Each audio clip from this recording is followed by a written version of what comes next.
क्या होगा जब पुलिस आपको पकड़ ले? क्या पुलिस अपनी कस्टडी में आपको थर्ड डिग्री टॉर्चर कर सकती है? क्या आप अपनी पसंद का एडवोकेट डिमांड कर सकते हैं क्या? उम्मीद है सब आप लोग बहुत अच्छे होंगे।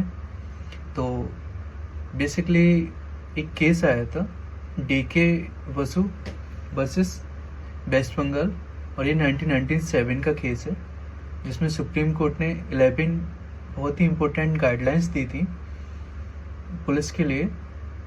और तो हम जानेंगे कि वो 11 जो गाइडलाइंस थी वो क्या थी और उनका हमारी लाइफ पे क्या इम्पैक्ट है। या क्या है ना, बहुत सारे लोग इन सब चीज़ों को जानते नहीं हैं और वो बहुत ज़्यादा विक्टिम बनते हैं पुलिस ऑफिसर्स की मनमानी का। तो हमको अपने राइट्स पता होने चाहिए। तो शुरुआत करते हैं इम्पोर्टेंट गाइडलाइंस की।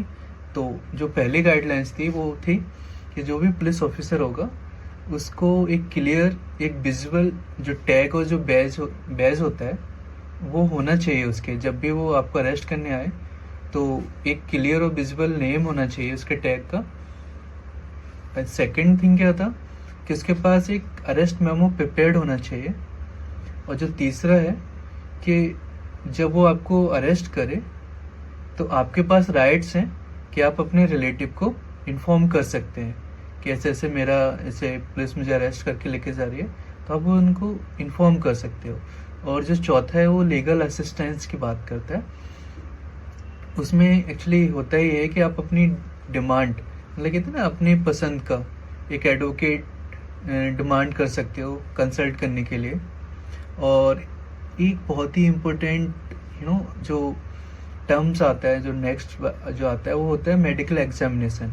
यानी कि जब पुलिस आपको पुलिस कस्टडी में लेती है तो विद इन 48 आवर्स आपको क्या होता है कि वो आपका मेडिकल एग्जामिनेशन कराएगी। ओके, फिर नेक्स्ट जो होता है वो डेली डायरी का होता है कि पुलिस को आपका जो भी रिकॉर्ड है उसको डेली एक डायरी में नोट करना पड़ेगा।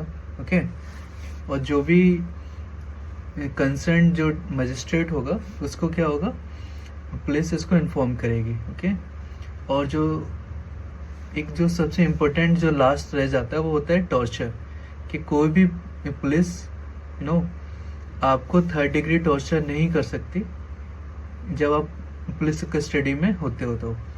और अगर इनमें से किसी भी गाइडलाइंस का अगर वायलेशन होता है, उल्लंघन होता है, तो उसका सीधे सीधा मतलब है कि वो सुप्रीम कोर्ट का कोर्ट का जो सुप्रीम कोर्ट की जो गाइडलाइंस है उनका उल्लंघन है, काइंड ऑफ उनका वायलेशन है। तो इसमें जो कंटेम्प्ट ऑफ कोर्ट अराइज होता है।